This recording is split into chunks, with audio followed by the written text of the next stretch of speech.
Hello guys, तो हम पढ़ रहे थे some basic concepts of chemistry, जहाँ पे हम मैटर के बारे में पढ़ चुके हैं, उनके स्टेट्स, उनकी प्रॉपर्टीज़, सिग्निफिकेंट फिगर्स और मैटर की जो प्रॉपर्टीज़ होती है उनको हम कैसे मेजर करेंगे, क्वांटिटीज़ वगैरह हम पढ़ चुके हैं और सिग्निफिकेंट फिगर्स के बारे में भी पढ़ चुके हैं। तो चलिए आगे बढ़ते हैं।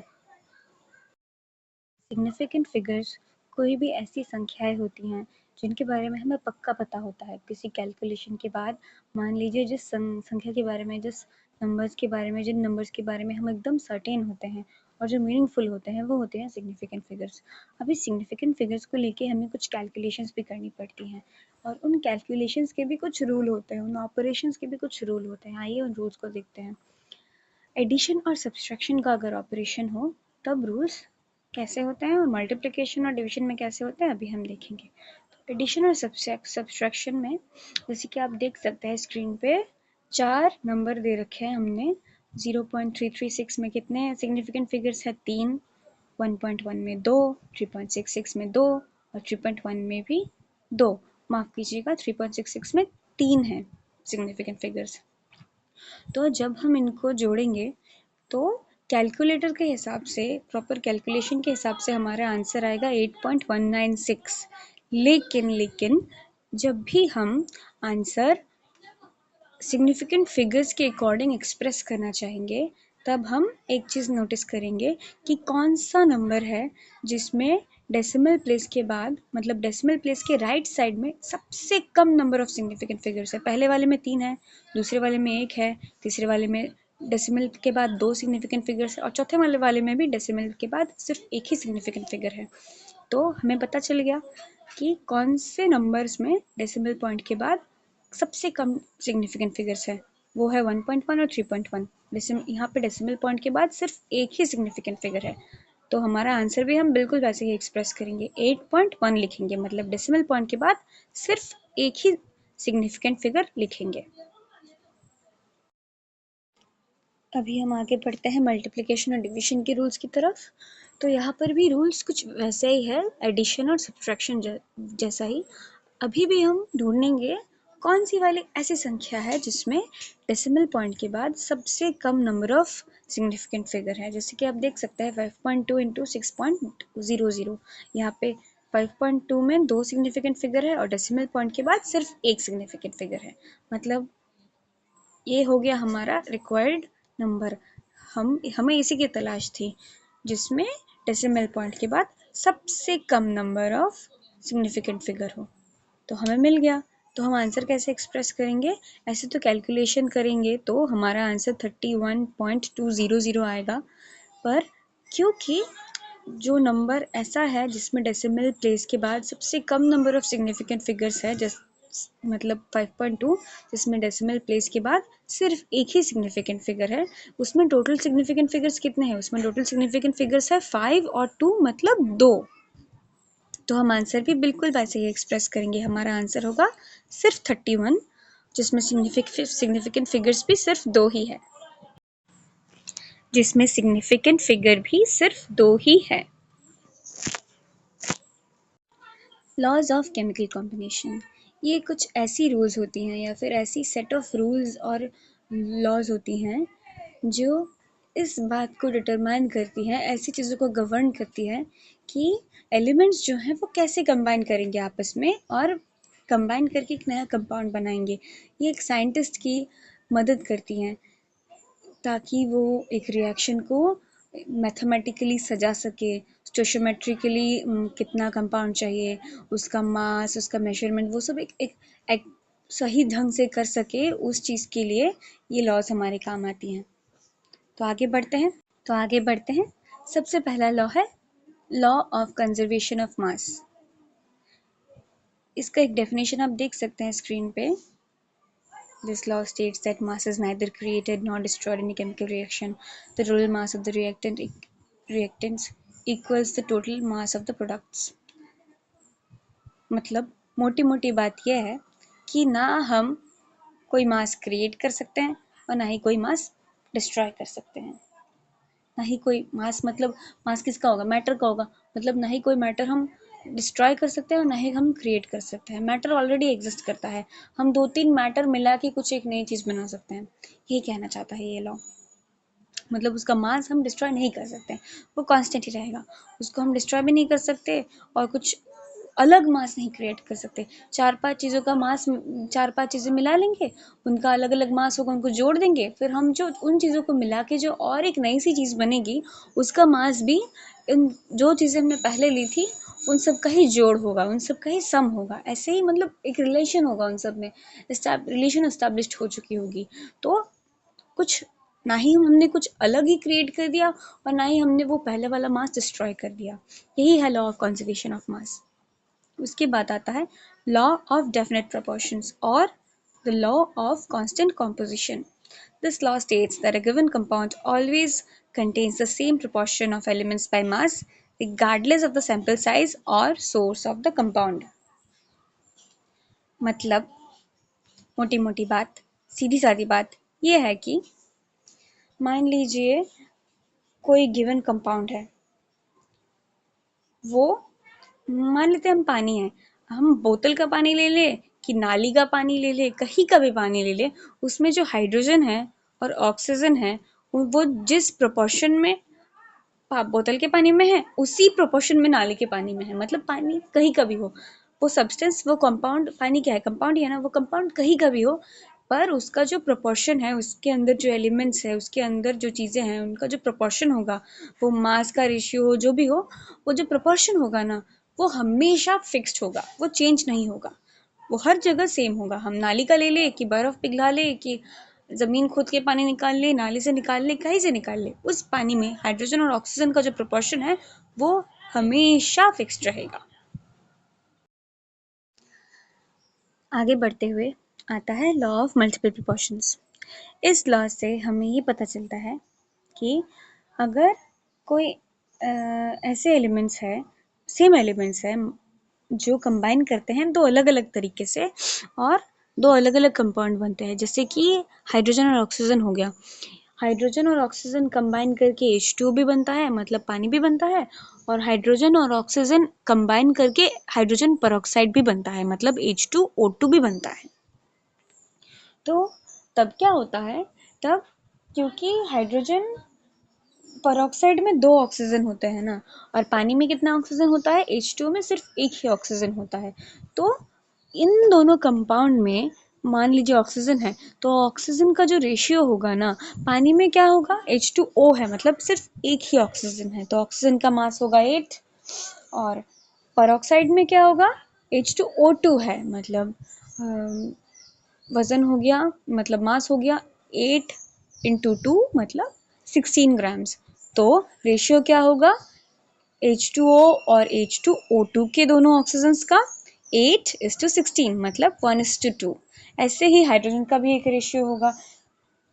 बिल्कुल इसी तरह जब भी हम कोई दो सेम एलिमेंट्स लेते हैं जिनसे हम अलग अलग टाइप के कंपाउंड्स बना सकते हैं, तो उनमें जो अलग अलग टाइप के कंपाउंड बनाएंगे ना, तो उनमें उन एलिमेंट्स का जो रेशियो होगा ना मास का, उनमें कोई एक फिक्स छोटा सा होल नंबर का एक रेशियो बन जाता है। जैसे कि अभी अब बन गया 1:2, अभी हाइड्रोजन हाइड्रोजन का देखेंगे तो 1:1 ऐसे बनता है।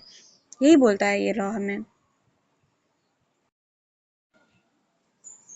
अभी आती है बारी लॉ ऑफ रेसिप्रोकल प्रोपोर्शंस की। ये लॉ हमें बताता है कि मान लीजिए कोई दो एलिमेंट्स है, मान लेते हैं हम हाइड्रोजन है और ऑक्सीजन है, वो कार्बन के साथ कंबाइन कर रही हैं, कार्बन के साथ कंबाइन करके दो अलग अलग कंपाउंड्स बनाएंगी। तो कंबाइन करने के बाद उन दोनों दो जो अलग कंपाउंड्स बनेंगे उनके अलग अलग वेट्स भी होंगे। वो जो वेट्स होंगे या तो वो आपस में इक्वल होंगे या फिर उनका आपस में एक ऐसा रेशियो होगा जो हम स्मॉल होल नंबर्स में एक्सप्रेस कर सकते हैं। और वो जो दूसरे एलिमेंट्स जो कंबाइन किए, जैसे कि कार्बन के साथ क्या कंबाइन किया हमने, माना हाइड्रोजन और ऑक्सीजन, उनके बीच में भी आपस में एक ऐसा रेशियो होगा जो हम स्मॉल होल नंबर्स में एक्सप्रेस कर सकेंगे। तो जिस एग्जाम्पल के बारे में हम बात कर रहे थे रेसिप्रोकल प्रोपोर्शंस की, वो आप देख सकते हैं स्क्रीन पे। कार्बन के साथ हाइड्रोजन भी रिएक्ट कर रहा है और ऑक्सीजन भी रिएक्ट कर रहा है। हाइड्रोजन के साथ मिलके बन रहा है मीथेन और ऑक्सीजन के साथ मिलके बन रहा है CO2। तो हाइड्रोजन और ऑक्सीजन है हमारे कंबाइनिंग एलिमेंट्स जो कंबाइन कर रहे हैं कार्बन के साथ। और हम देख सकते हैं एक टेबल बना हुआ है जिसमें कंबाइनिंग वेट्स भी दे रखे हैं। तो CH4 का भी वेट 12 है, CO2 का भी वेट 12 है, जैसे कि हमने पहले बताया। या तो बराबर होगा या फिर एक ऐसे स्मॉल होल नंबर के रेशियो में होगा। अब इसको हम काटेंगे तो 1:1 का रेशियो में मिल जाएगा ना, जैसे कि हमें पहले लॉ में भी मिला था। और दूसरे जो एलिमेंट है जैसे कि हाइड्रोजन और ऑक्सीजन है, वो भी आपस में एक ऐसे ही होल नंबर के रेशियो में हम एक्सप्रेस कर सकते हैं। 4/32 को 4 और 32 को हम एक रेशियो में एक्सप्रेस नहीं कर सकते क्या, 1:8 रेशियो में? तो क्या होगा, ये स्मॉल होल नंबर का रेशियो हो गया।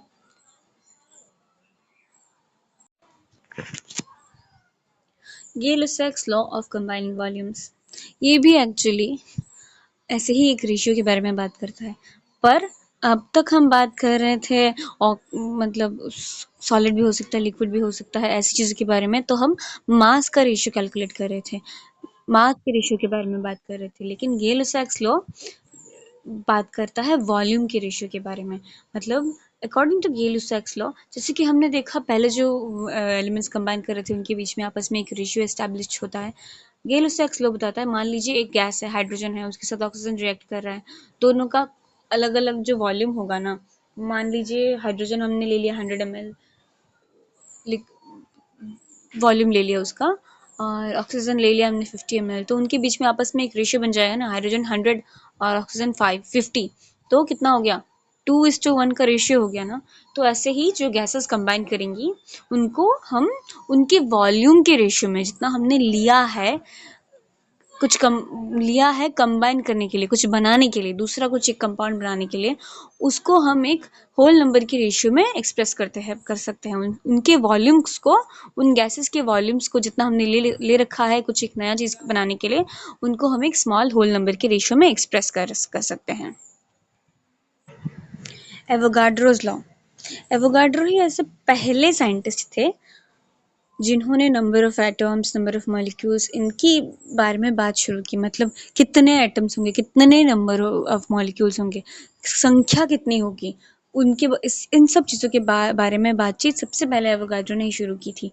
बाकी पहले तो डाल्टन के हिसाब से तो एटम जो मैटर जो होता है वो इंडिविजिबल होता है, लेकिन उसके बारे में मॉडर्न थ्योरी ने उसको फिर झुठला दिया था। उसके बारे में हम बाद में पढ़ेंगे। तो हम बात कर रहे थे एवोगाड्रोज लॉ के बारे में।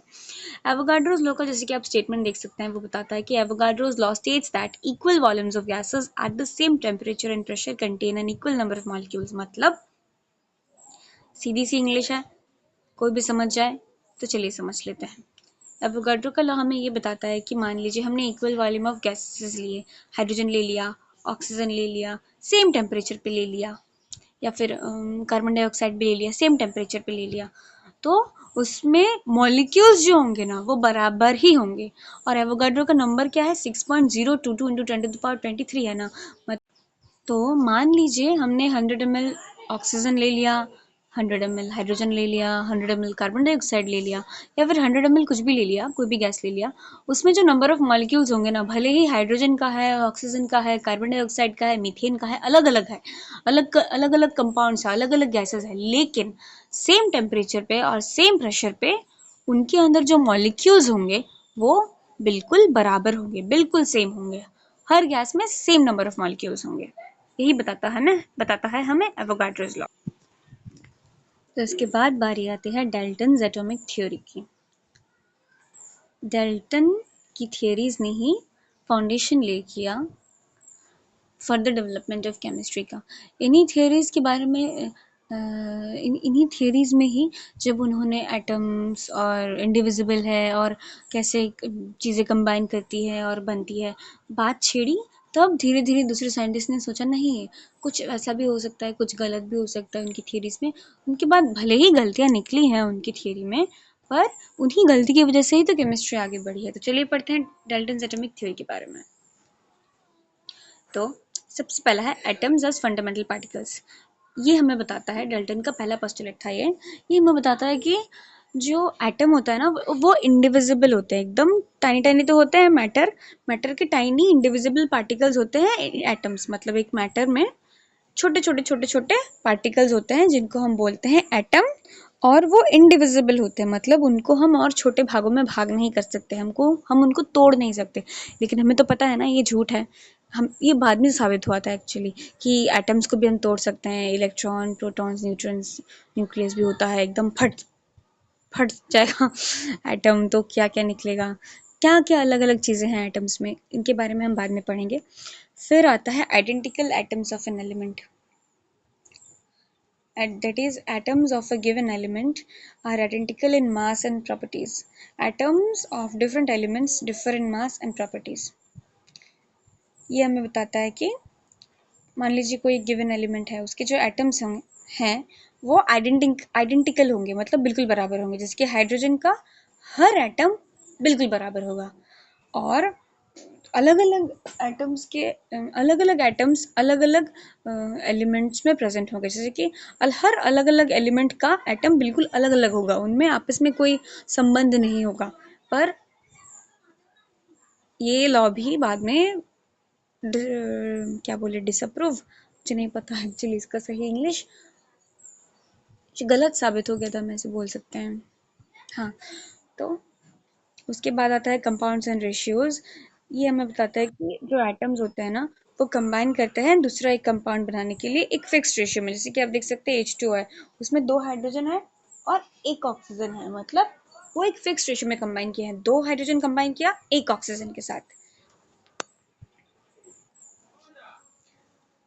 फिर अगला पोस्टुलेट है केमिकल रिएक्शंस के बारे में।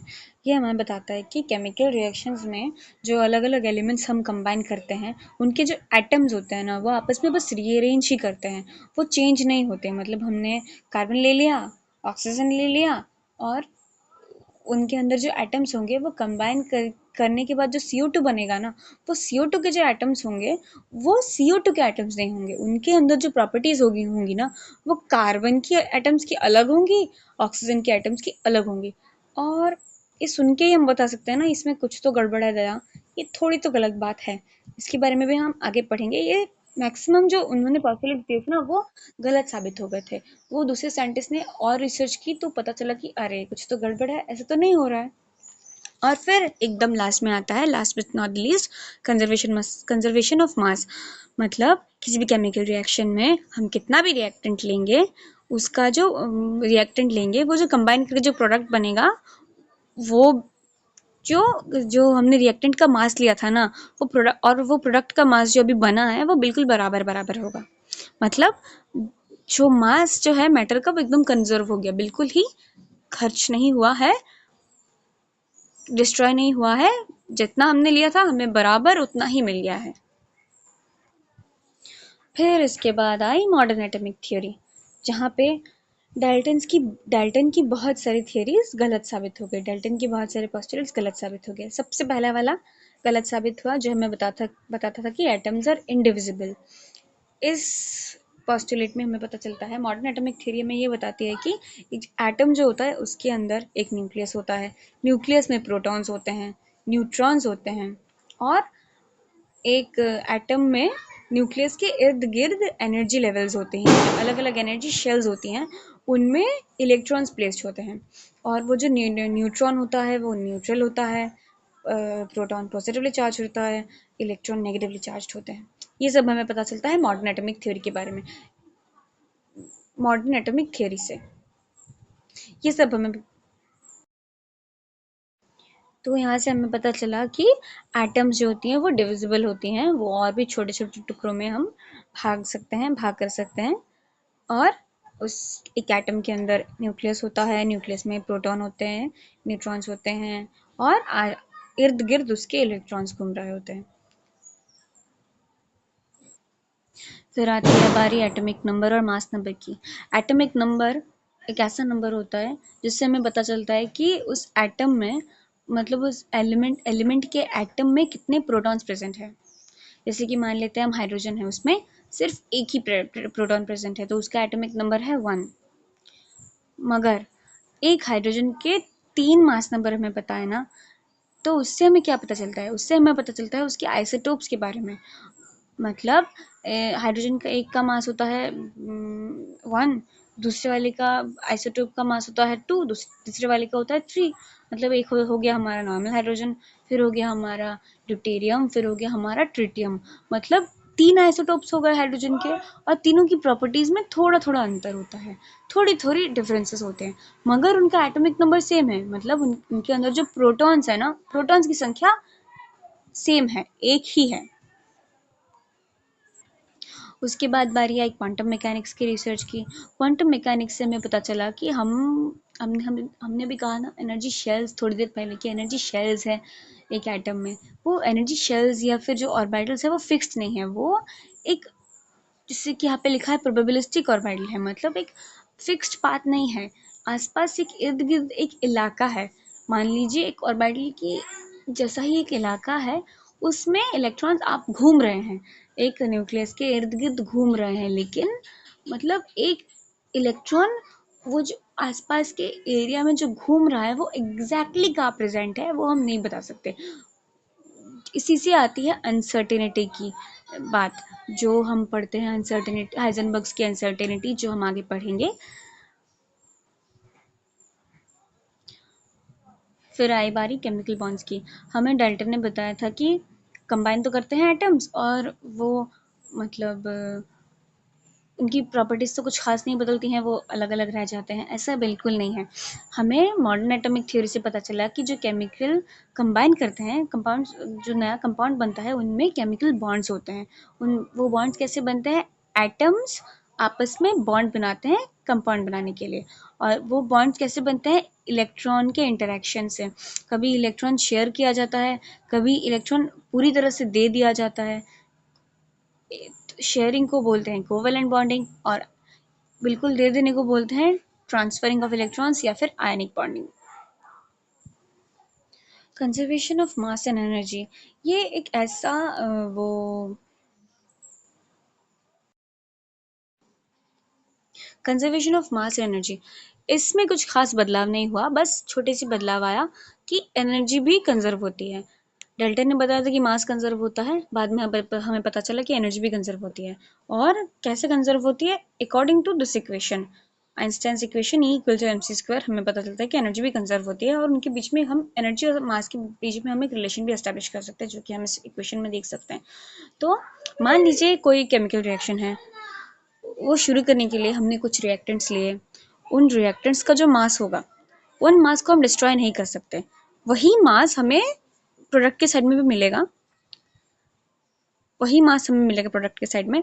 और वो जो रिएक्टेंट्स होंगे उनके अंदर एक एनर्जी होगी, एक एनर्जी होती है जो हम बाद में धीरे धीरे पढ़ेंगे कि मॉलिक्यूल्स के अंदर भी कुछ एनर्जी होती हैं, एक एटम्स का, इलेक्ट्रॉन का भी एनर्जी होता है, सबका जो एनर्जी होता है, वो एनर्जी भी डिस्ट्रॉय हम नहीं कर सकते, और ना ही कोई नई एनर्जी क्रिएट कर सकते हैं। हम क्या करेंगे, इसी एनर्जी को किसी दूसरे फॉर्म में ट्रांसफर कर सकते हैं, दूसरे फॉर्म में कन्वर्ट कर सकते हैं, लेकिन डिस्ट्रॉय भी नहीं कर सकते और क्रिएट भी नहीं कर सकते। इसके बाद बारी आती है आइसोटोप्स एंड रेडियोएक्टिविटी की। Atoms of the same element can have different number of neutrons resulting in isotopes, some of which may be radioactive and decay over time. Isotopes के बारे में हमने थोड़ी देर पहले बात की थी ना, हाइड्रोजन के 3 आइसोटोप्स होते हैं, और फिर प्रॉपर्टीज अलग होती हैं, उनका मास नंबर अलग होता है, लेकिन प्रोटॉन्स का नंबर सेम होता है। तो क्या अलग होता है, उनमें अलग होता है नंबर ऑफ न्यूट्रॉन्स,